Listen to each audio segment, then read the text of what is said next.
saudara. Selamat pagi. Baik, puji Tuhan ya. Pagi ini saya mau melanjutkan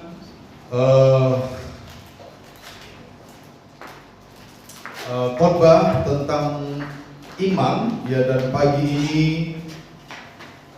saya akan berbicara dari salah satu bagian teks kitab Yakobus. Ya, saya memberikan judul dari khotbah ini perbuatan dan iman. Kita akan melihat dari teks ini, saudara-saudara, bagaimana Yakobus menyampaikan cara pandangnya terkait dengan iman. Ya, sekali lagi, bagaimana Yakobus memberitakan kepada kita cara pandangnya terkait dengan iman, saudara-saudara. Mari kita buka Alkitab kita di dalam Yakobus pasal 2. Yakobus pasal 2. Kita akan baca, saudara-saudara, ayat 14 sampai ayat 26. Ya. Yakobus pasal 2 ayat 14 sampai ayat 26. Saya akan bacakan buat kita, dan saudara-saudara perhatikan di dalam Alkitab saudara masing-masing.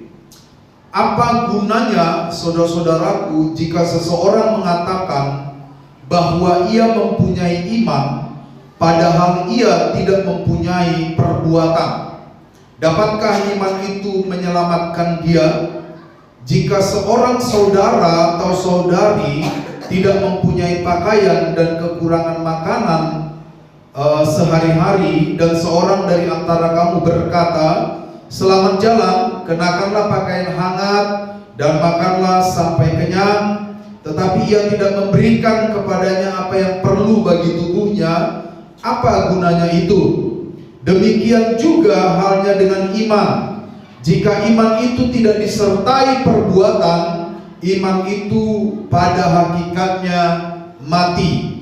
Tetapi mungkin ada orang berkata, "Engkau mempunyai iman dan aku mempunyai perbuatan." Aku akan menjawab, "Tunjukkanlah kepadaku imanmu itu tanpa perbuatan, dan aku akan menunjukkan kepadamu imanku dari perbuatan-perbuatanku."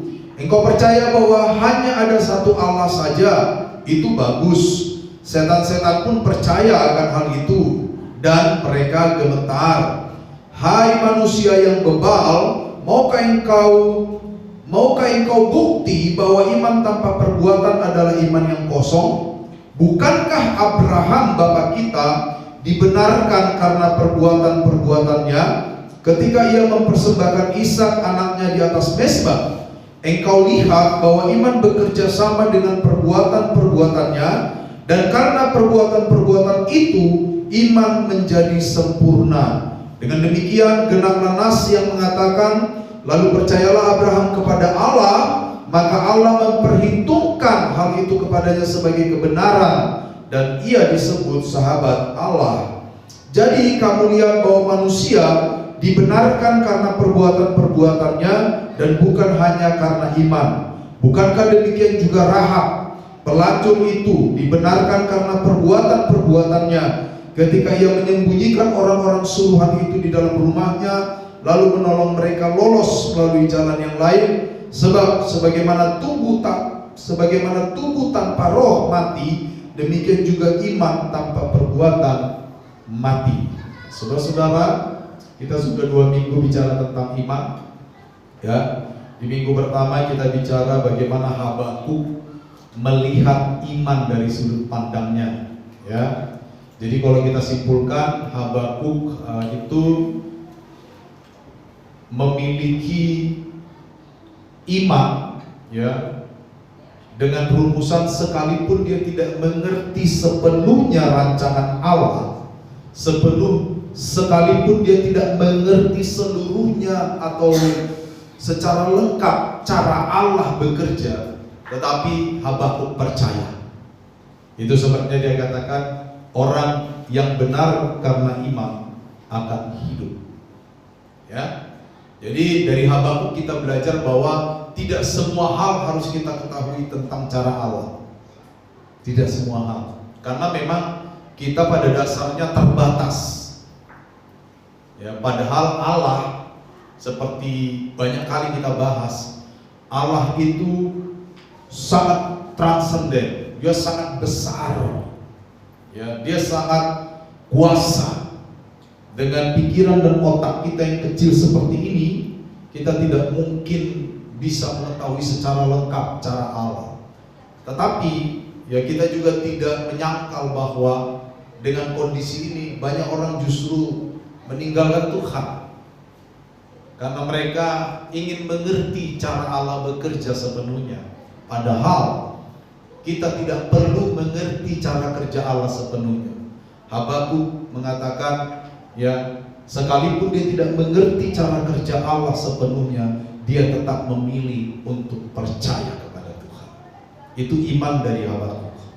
Minggu yang lalu kita juga sudah belajar tentang iman dari penulis kitab Ibrani, saudara. Ya, penulis kitab Ibrani juga membahas tentang iman. Ya, iman bekerja di dalam segala situasi. Situasi kita tidak selalu baik, betul? Situasi manusia pada umumnya sama, tidak selalu baik. Apapun agamamu, apapun tingkat kepercayaanmu, apapun pekerjaanmu, status sosialmu, apapun itu, kondisi manusia sama, tidak selalu baik. Itu adalah kondisi umum manusia. Ya, jadi adalah salah kalau ada orang berkata sebagai anak-anak Tuhan, ya, saya dibela Tuhan waktu COVID datang, waktu malapetaka saya diselamatkan Tuhan. Makanya sering saya baca ya captionnya orang-orang waktu bencana kemarin, ada gereja kebakaran di mana di Kalimantan itu, yang tidak terbakar kan cuma salibnya kan. Itu selalu dihubungkan dengan bahwa itu kuasa Tuhan. Ya memang salibnya nggak terbakar aja. Waktu di Aceh tsunami ada masjidnya nggak roboh tuh. Tapi dihubungkan juga, betul lah. Inilah kuasa Tuhan. Sebenarnya nggak ada hubungannya dengan kuasa Tuhan. Masing-masing mengklaim bahwa itu kuasa Tuhan. Itu hanya pernyataan umum. Ya Tuhan memang melindungi semua itu. Ya, sama seperti ketika Tuhan memberikan matahari. Emang orang jahat tidak dikasih matahari gitu? Jadi kalau jalan ada orang baik 2 orang, orang jahat 3 orang, matahari bersinar di atas kepala orang baik, di sini gelap gulita begitu. Nah, kan tidak kan? Itu adalah berkat umum, situasi umum. Yang membedakan kita, orang-orang yang percaya kepada Allah, ada penyertaan khusus yang Tuhan berikan kepada kita. Itu sebabnya ketika kita mengalami persoalan, saudara, ada damai sejahtera dalam hati kita, betul? Itu penyertaan khusus yang mungkin orang lain tidak rasakan itu. Makanya sering saya katakan, kenapa orang ketika menderita ada yang bunuh diri? Karena dia tidak mengalami penyertaan Allah. Sama-sama stresnya juga kita ini kan, gitu kan? Saya juga kadang-kadang sebagai gembala stres juga. Ya, stres juga kata Pak Yakub kan. Wah, stres ini Pak. Ya kan? Ya.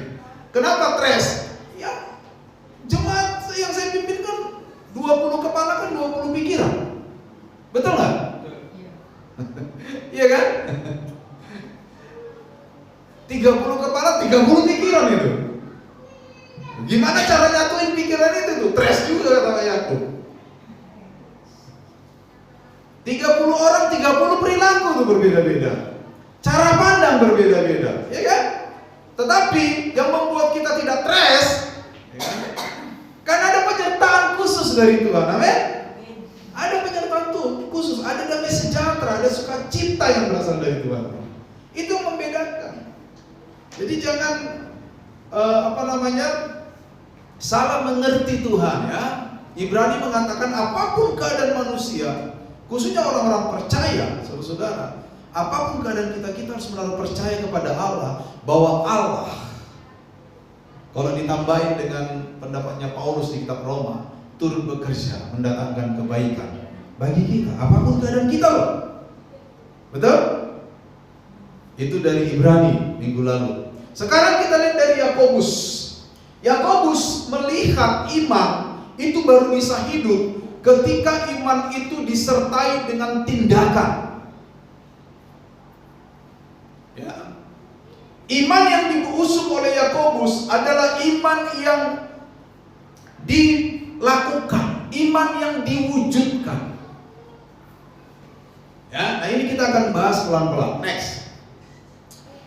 Bagian ini saudara, ya, dibuka dengan satu pernyataan, janganlah iman itu, mana ini? Pasal 2 ayat 1 ya. Coba saudara lihat pasal 2 ayat 1. Ya.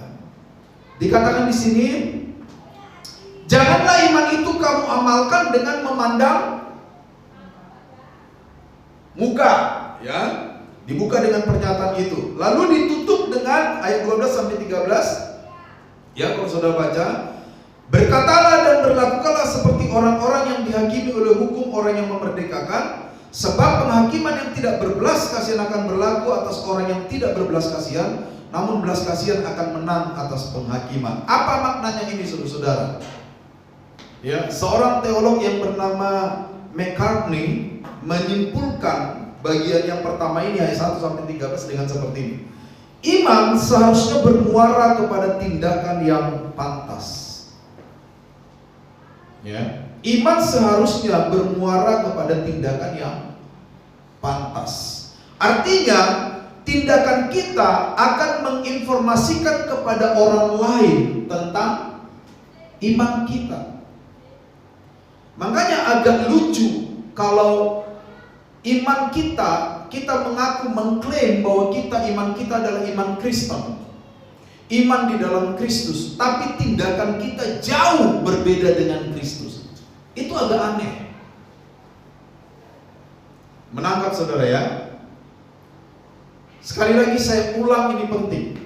Akan menjadi aneh kalau kita mengklaim bahwa kita orang Kristen, iman kita di dalam Kristus, tapi tindakan-tindakan kita berbeda dengan apa yang diminta oleh Kristus.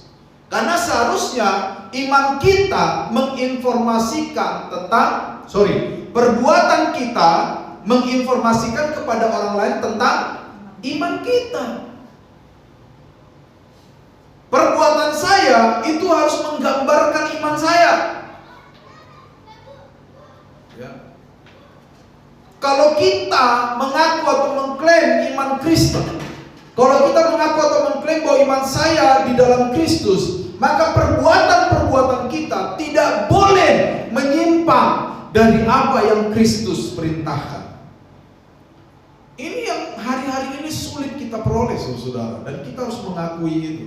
Ini sulit. Betapa sulitnya, saudara, hari ini di dalam dunia digital seperti ini mempertahankan iman dan tindakan itu sama. Sulit sekali. Sulit sekali sih, saudara. Saya selalu menggaungkan dari mimbar ini, dari depan ini. Ya. Saya menggaungkan ini bukan karena saya kurang bahan khotbah, bukan. Tapi karena inilah masalah hari ini. Ya. Media sosial akan memperlihatkan kepada orang lain akan seperti apa kita. Jangan kita bilang, alah media sosial itu kan lepas dari iman. Tidak bisa. Iman kita akan digambarkan oleh apa yang kita tampilkan di media sosial kita. Perhatikan ya. Anak-anak sekarang tuh lebih cerdas dari kita ya, orang dewasa ya. Anak-anak punya Instagram, orang tuanya dikunci, nggak bisa lihat. Kenapa? Supaya bebas. Kalau saya jual tuh HP-nya. Betul, saudara. Ya.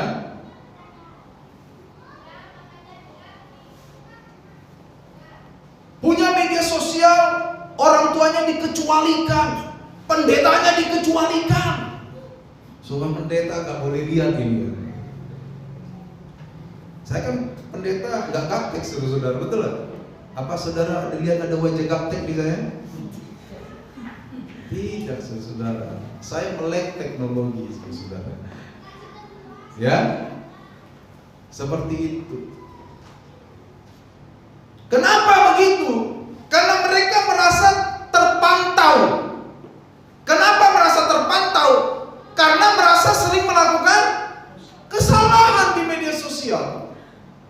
Loh, kalau saudara tidak merasa berbuat kesalahan di media sosial, untuk apa media sosialnya dikecualikan? Betul gak? Betul? Untuk apa? Nanti kalau saya marah-marah maki orang supaya gembala saya nggak tahu, gitu.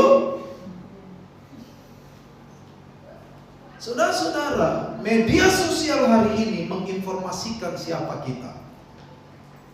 Iya kan? Siapa kita ini? Media sosial menginformasikan.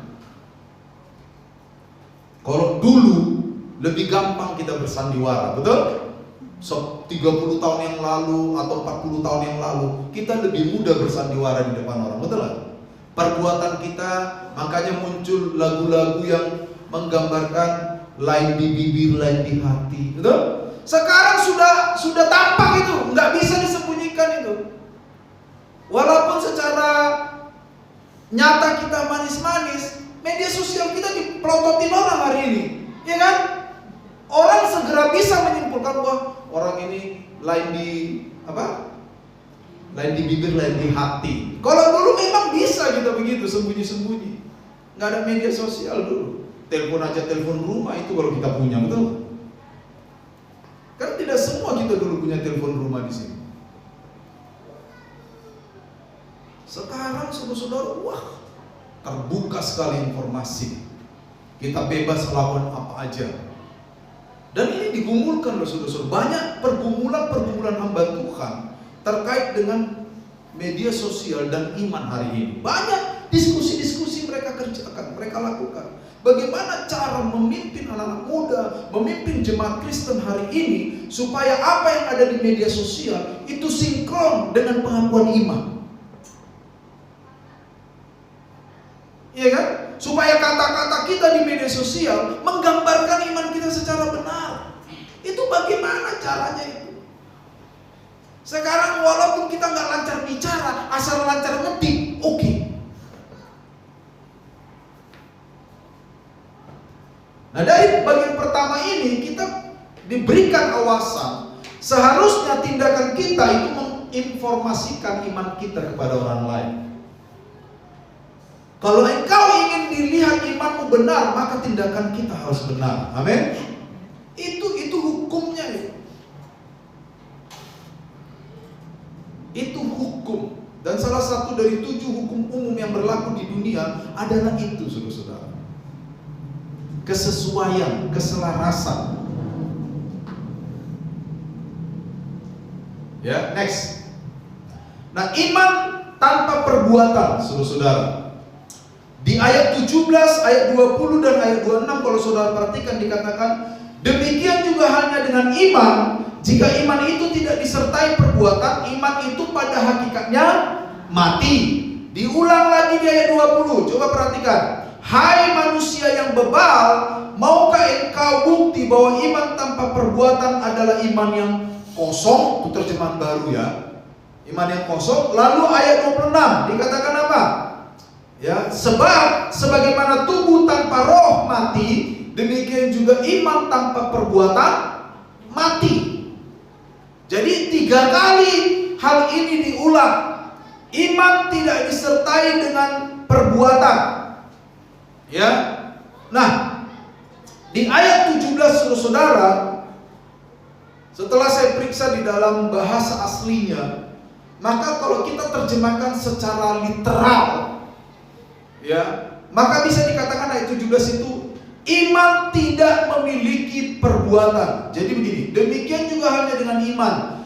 Jika iman itu tidak mempunyai perbuatan, artinya tidak dilengkapi dengan perbuatan, maka iman itu mati. Ayat 20 dan 26 itu sama saudara-saudara.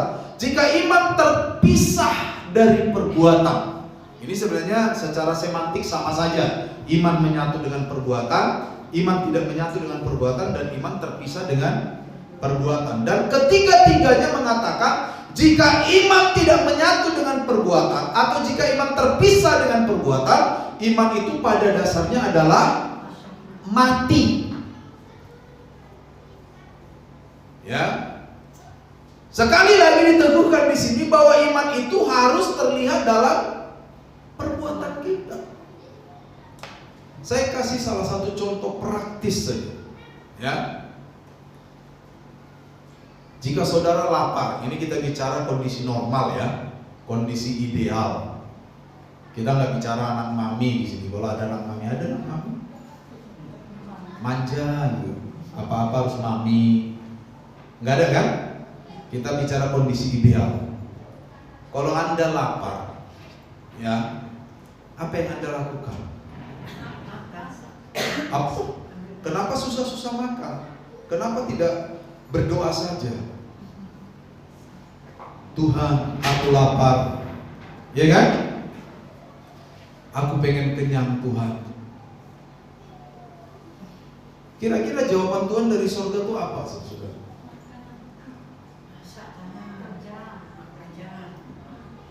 Apa jawaban Tuhan? Ya, kalau kita kasih anekdot sedikit, ini anekdot ya. Maaf ya Tuhan ya. Anekdot ya. Taruhlah anekdot ini nggak beneran ini cuma anekdot. Tuhan jengkel gitu kan. Ini lapar-lapar, di depannya ada makanan, tinggal ngambil, masih berdoa. Iya kan? Kan yang dibutuhkan perbuatan kan? Kita kan diberikan oleh Tuhan hikmat, betul nggak? Kalau saya lapar, Tuhan itu udah arahkan pikiran saya kemana? Ke WC apa ke dapur? Ke dapur dong. Lapar nih, dapur kan gitu kan? Sampai di dapur, buka dulu tudung saji kan? Oh, cuma ada tudungnya, sajinya nggak ada. Tutup lagi. Lihat apa yang bisa dimasak, betul nggak? Kan begitu prosesnya. Apa kita sampai bunyi perut begitu? Lama-lama kita asam lambung, iya kan? Sakit. Karena kita tidak menggunakan hikmat yang Tuhan kasih. Tuhan pengen iman kita untuk mendapatkan kesehatan itu disertai dengan perbuatan kita, yaitu makan teratur. Betul nggak? Makan teratur. Itu namanya iman harus disertai dengan perbuatan. Bulan depan bayar tagihan, kan gitu kan? Ada yang punya tagihan di sini? Banyak. Puji Tuhan, cuma saya nggak punya tagihan. Supaya bulan depan tagihan terbayar, kita harus bekerja bukan? Kan nggak mungkin. Dalam nama Yesus. Taruh tagihan listrik, nota bulan lalu taruh kiri, tagihan internet taruh sebelahnya, tagihan air sebelahnya, tagihan catering sebelahnya, tagihan apa sebelahnya, lalu doakan tumpang takut semua. Terbayar? Lunas? Lalu kita taruh, kita injak-injak dalam nama Yesus. Aku injak semua tagihan. Haleluya. Terbayar?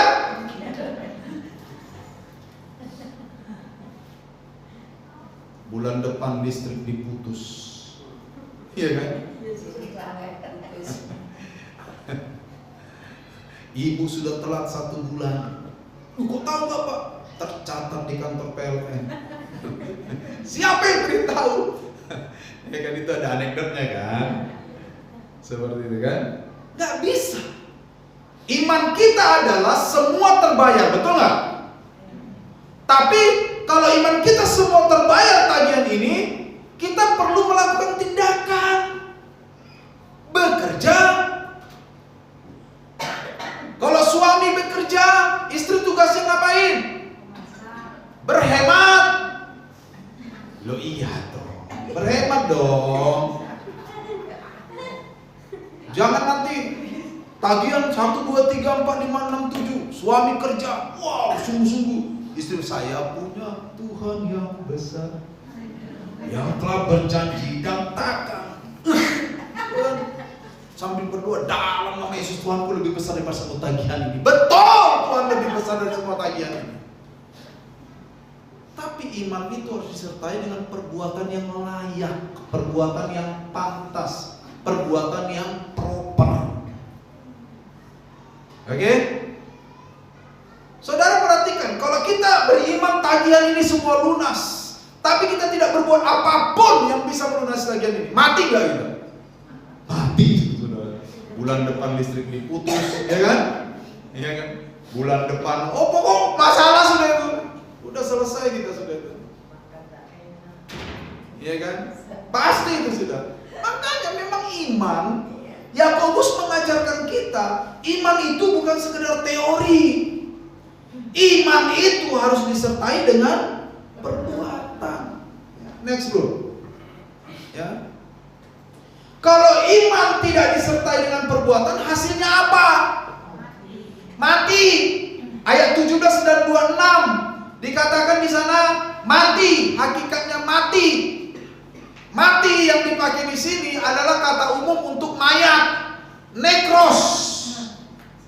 Ya, iman itu jadi mayat, tidak hidup. Padahal Habakuk dengan jelas berkata, orang yang hidup, orang yang benar karena iman akan hidup.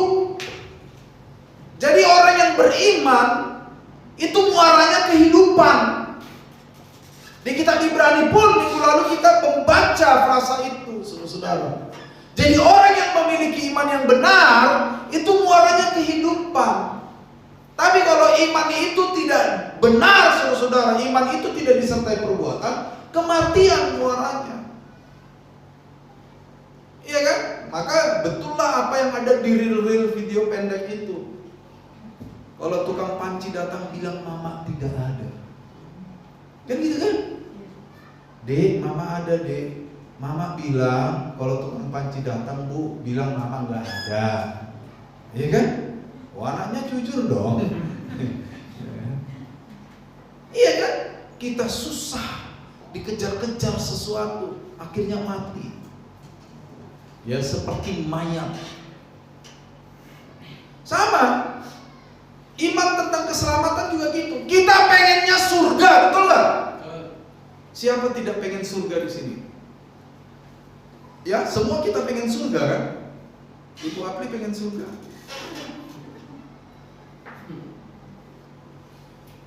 Dalam hatinya bilang pengen pak, tapi jangan sekarang. Semua kita pengen surga, betul? Tapi supaya kita bisa mencapai surga, kita harus berbuat sesuai dengan kondisi surga itu, saudara. Kita tidak bisa mengatakan imanku berkata aku pasti masuk surga, imanku berkata aku pasti memperoleh surga, tapi perbuatan kita tidak surga sama sekali. Itu harus kita pikirkan, saudara. Di ayat 20 ya, ketika dikatakan begini, iman yang kosong, ya iman yang kosong itu maknanya adalah tidak berproduksi. Seperti pohon mangga, wujudnya ada tapi nggak berbuah. Itu kira-kira kalau saudara nanam jagung ya, karena di Sumbawa kan banyak jagung ya. Saudara tanam jagung, ini yang punya pengalaman nanam jagung. Jagungnya tumbuh bagus itu badannya ya, tapi nggak ada buahnya. Senang nggak saudara? Tanya yang tanam jagung dulu. Ya, senang nggak? Wih, bagus ini. Apa badan jagungnya itu berbuah bagus, daunnya bagus ya kan? Hijau, kemerah-merahan, ya kan, dan semua. Tapi nggak ada buahnya. Apa saudara foto lalu masukkan Facebook, guys, ya kan? Jagung guys, begitu? Enggak kan?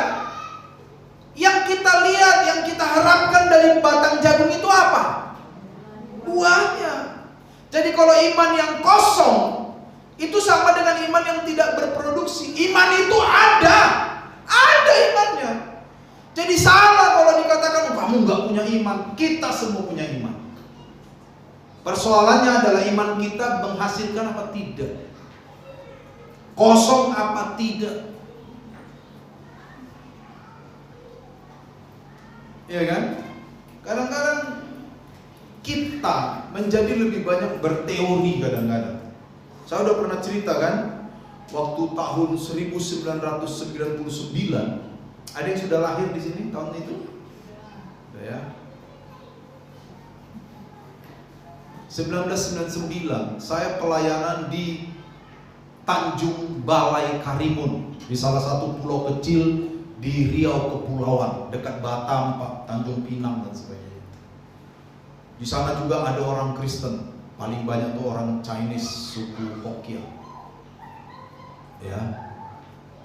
Saya ketemu satu orang bapak yang bertahun-tahun sudah tidak pernah ke gereja. Ya. Lalu kami datang dan kami kunjungi saudara-saudara. Kami bercerita betapa pentingnya hidup berjemaat. Dia bilang apa sama saya waktu itu? Persis sama saya. Karena mungkin muka saya ngeselin dia kan. Dia ngomong di depan muka saya. Saya masih kecil waktu itu, tahun 99. Umur saya masih berapa ya? 21 tahun. Jadi dia ngomong saya. Katanya nyong, panggilan khusus orang Ambon kepada orang yang lebih muda. Nyong kalau mau tahu, beta belum lahir saja su Kristen. Itu saudara ajaib, belum lahir sudah Kristen. Ya, yang nyong, beta belum beta lahir, beta sudah jadi Kristen. Karena memang bapak mamanya Kristen. Imannya Kristen, tapi tidak tampak di dalam perilakunya. Tidak pernah ke gereja, ya kan? Di sampingnya topi miring. Tahu topi miring kan? Tahu dong, alah, pura-pura nggak tahu. Tahu dong. Topi dimiringin, ya kan? Kalau di Sumba topi miring itu bahasa Sumbanya apa? Moke.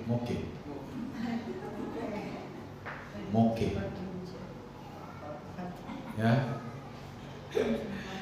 Kalau di Medan topi miring itu bahasa Medannya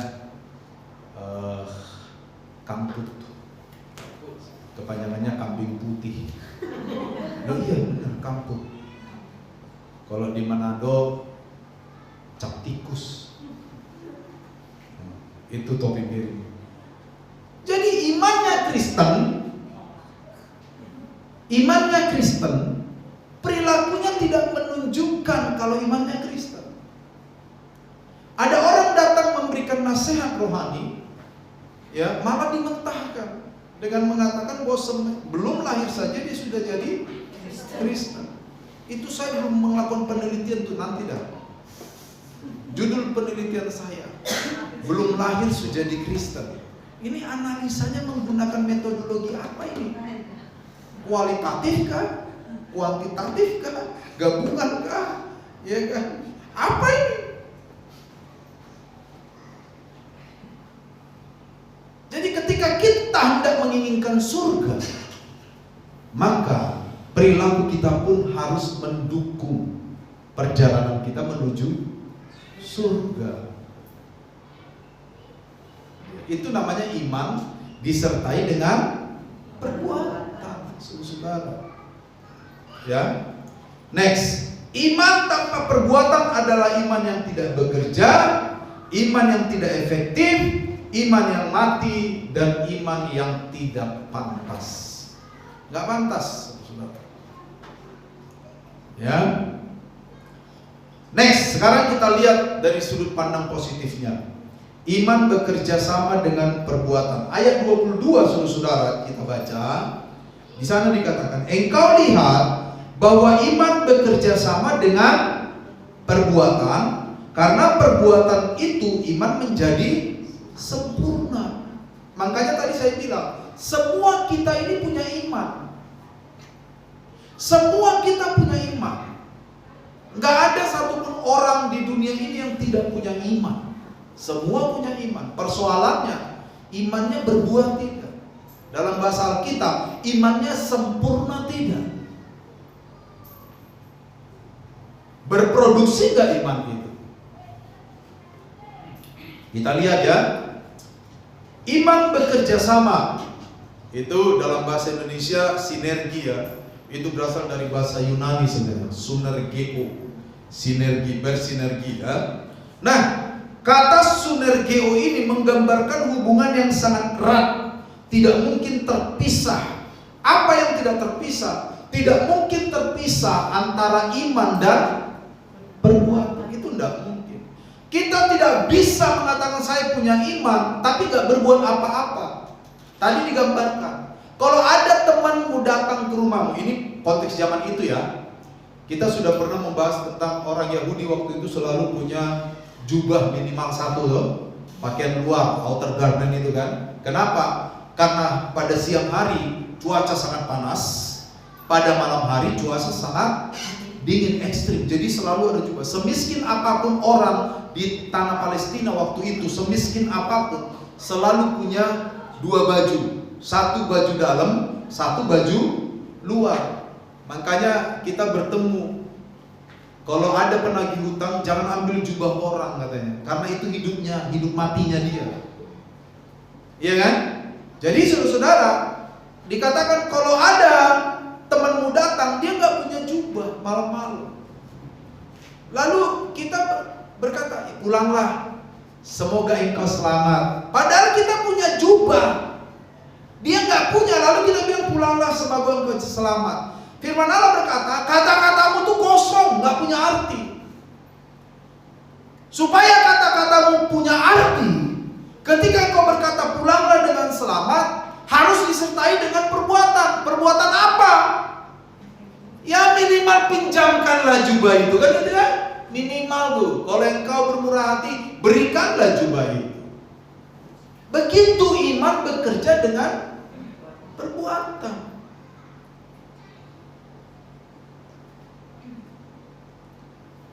Jadi kalau cuma omong, semua kita bisa omong, semua kita punya iman, betul nggak? Semua kita punya angan-angan, keluarga kita ekonominya baik misalnya. Tapi kalau perbuatan kita tidak mendukung ekonomi keluarga kita baik, bagaimana? Misalnya, kau diberkati Tuhan dengan pekerjaan, tapi uang yang kau hasilkan, kau belikan minuman, judi, togel, apapun. Bagaimana ekonomi keluargamu baik? Lalu teriak-teriak sama Tuhan, Tuhan berkati Tuhan. Tuhan bilang, udah bro.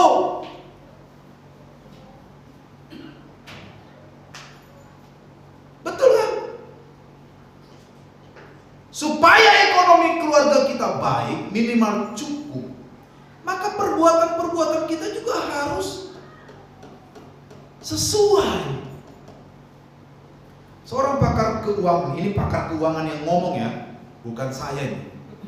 Pakar keuangan yang ngomong nih, bukan orang Kristen kayaknya nih. Walaupun dia di barat lah. Mungkin orang Kristen, mungkin tidak, saya nggak tahu. Dia bilang gini, salah satu cara supaya keuangan keluarga tetap stabil, ini tetap stabil ya, dan ini kondisi ideal ya. Dengan mengikuti ini belum tentu semua stabil, itu maksudnya. Karena tidak ada kata-kata bijak berlaku untuk semua kan gitu kan. Seperti misalnya rajin pangkal pandai, nggak semua orang rajin pandai. Itu hanya kondisi ideal, ya kan? Malas pangkal bodoh, nggak semua malas bodoh. Ada orang malas, pintar aja dia, karena Tuhan kasih dia otak yang cerdas. Ya kan? Hemat pangkal kaya, saya sudah berhemat dari kecil.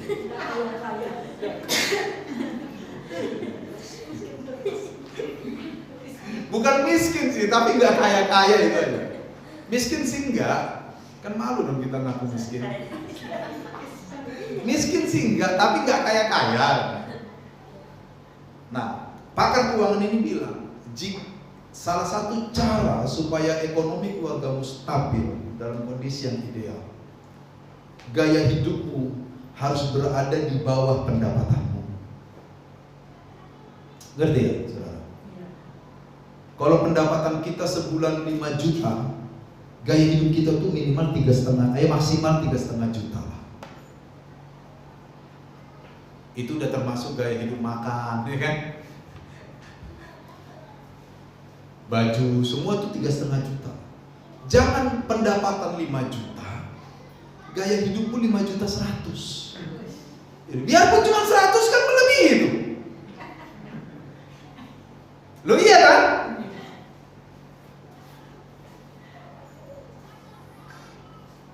Sekarang kan banyak sekali sudah nilai diri kita ditentukan oleh penampilan kita, betul nggak? Kita harus ngaku loh. Kita kadang malu kalau pakai baju yang udah lama. Saya, saudara-saudara, di lemari saya itu ada baju yang umurnya sudah 15 tahun. Kenapa saya tahu? Saya pernah foto dengan baju itu tahun sekian. Masih ada nih baju. Tapi kemarin udah saya lengserkan dengan dry air mata. Karena baju itu penuh kenangan. Awet baju itu, saudara. Ya. Tapi ada orang nilai dirinya itu ditentukan sekali dengan penampilannya. Ya kan?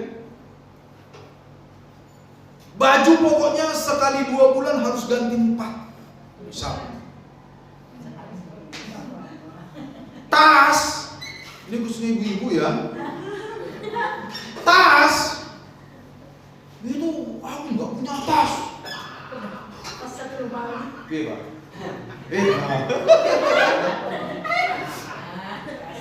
Aku nggak punya tas. Tasnya 17. Ayo ke sana, ada acara teman nggak punya baju, 2 lemari bajunya. Gak punya baju. Itu bukan gaya hidup Kristen, serius, bukan gaya hidup Kristen. Ini gaya hidup narsistik, hedonis. Loh iya kan? Ada salah satu penelitian, dan ini udah sering saya ungkapkan sama saudara. Salah satu, bukan satu-satunya, salah satu. Kenapa banyak orang menjadi koruptor? Salah satu, untuk memenuhi kebutuhan istri. Untuk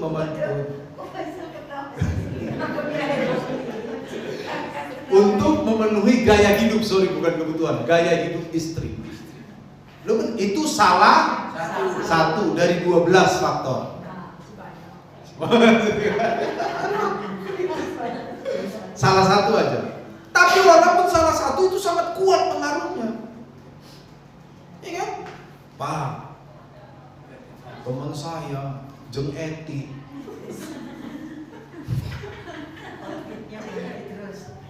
Hah? Outfitnya dari bawah sampai atas.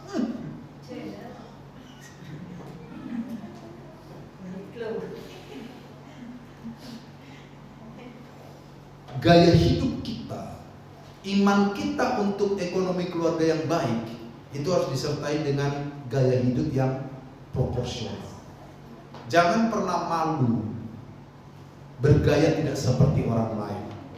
Tapi malulah kalau pakaian kita kotor, malulah. Ya kan? Betul nggak? Kalau kita berpakaian tidak pantas di acara-acara tertentu, misalnya diundang perkawinan pakai celana pendek, biarpun celana pendekmu mahal ya nggak pantas. Ada orang saya lihat gitu pakai celana pendek. Laki-laki, kalau perempuan juga nggak boleh lah ya, undang perkawinan pakai celana pendek. Ya, jadi saudara-saudara sekali lagi, iman harus disertai dengan perbuatan yang pantas. Ya. Next. Ketika iman disertai dengan perbuatan yang pantas, maka iman itu menjadi sempurna, kata Alkitab. Teleios, teleiopo, sempurna. Ya, berbuah. Dan hanya iman yang berbuah yang disenangi Tuhan. Kita punya iman tapi nggak berbuah, orang nggak suka. Tuhan tidak suka. Kita punya pohon mangga, punya pohon jagung banyak, nggak ada buahnya, kita bakar, betul nggak? Ukuran iman itu bagus adalah ketika iman itu menghasilkan buah. Pada waktu kita berkelimpahan, kita tersenyum. Amin. Pada waktu kita kekurangan, tetap tersenyum. Amin. Jadi apapun keadaan kita, kita percaya bahwa Allah memegang kendali, maka kita tetap tersenyum. Ya. Nah, iman dijadikan lengkap, iman dijadikan sempurna ketika iman itu disertai oleh perbuatan yang mendukung, proporsional. Bukan sekedar perbuatan loh, tapi perbuatan yang mendukung, yang proporsional. Itu dia, saudara. Di dalamnya nanti ada penguasaan diri, bagaimana kita mengelola emosi kita untuk sesuatu, ya kan? Kenapa muncul istilah lapar mata? Tahu lapar mata? Ada kan istilah itu kan? Mata kok lapar, itu kan istilah unik kan? Yang lapar apa biasanya? Perut. Tapi ternyata mata bisa lapar loh. Kekurangan uang. Bukan kekurangan uang, pengen, semua yang dilihat pengen. Makanya kenali pasangan Anda. Kalau pasangan Anda seperti itu, kalau masuk supermarket langsung ikat mata. Iya kan? Semua yang dilihat pengen. Itu kenapa kita sering membeli sesuatu yang kita tidak perlu. Setelah dibeli, disimpan. Betul? Nggak pernah dipakai. Untuk apa? Kadang-kadang kita punya gelas banyak, nggak pernah dipakai. Ini buat apa ini?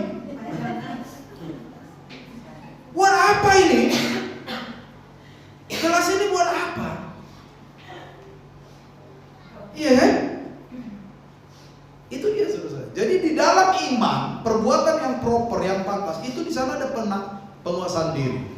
Ada kesabaran, betul? Ada kebaikan. Ada pertimbangan, mana yang lebih penting kan gitu kan? Misalnya kita dalam rumah tangga lah. Kita harus bayar uang sekolah anak. Kita harus bayar ini, ada uang. Tiba-tiba kita lapar mata. Kita harus pertimbangkan baik-baik loh. Mana yang lebih penting? Menuruti lapar mata ini atau biaya-biaya yang sudah menunggu ini, kan gitu kan? Kadang-kadang kita nekat mencobai Tuhan loh. Pasti Tuhan memberkati. Haleluya. Lalu kita beli yang lapar mata ini. Begitu tiba kita harus bayar ini, bayar ini. Nggak ada. Selesai kita. Lalu kita bilang, saya beriman Tuhan, pasti memberkati. Tuhan bilang, imanmu ada, tapi sedikit kosong. Karena tidak disertai dengan perbuatan yang layak, yang pantas, yang proper. Amin. Saya lihat saudara sudah capek, padahal saya ngomong.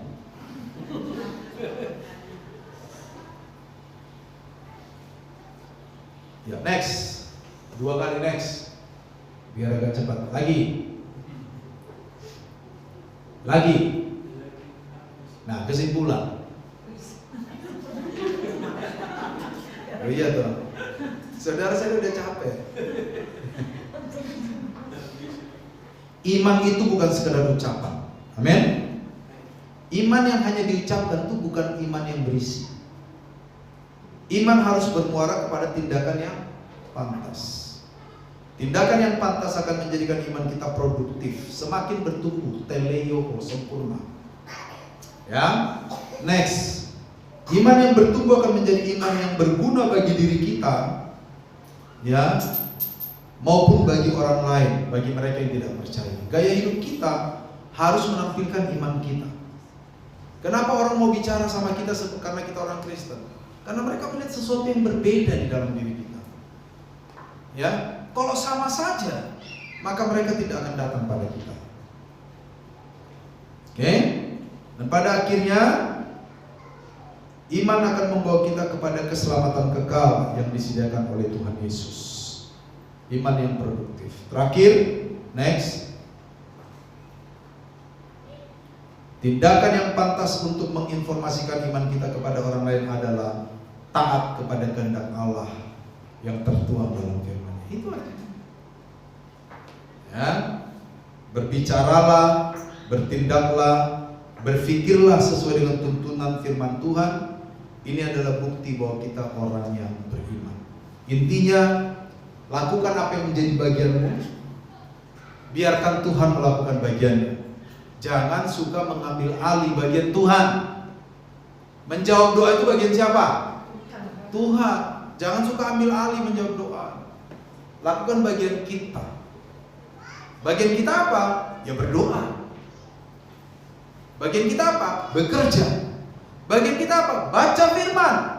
Bagian kita apa? Taat firman. Bagian Tuhan memberkati kita. Amin. Itu bagian Tuhan, memberkati kita itu bagian Tuhan.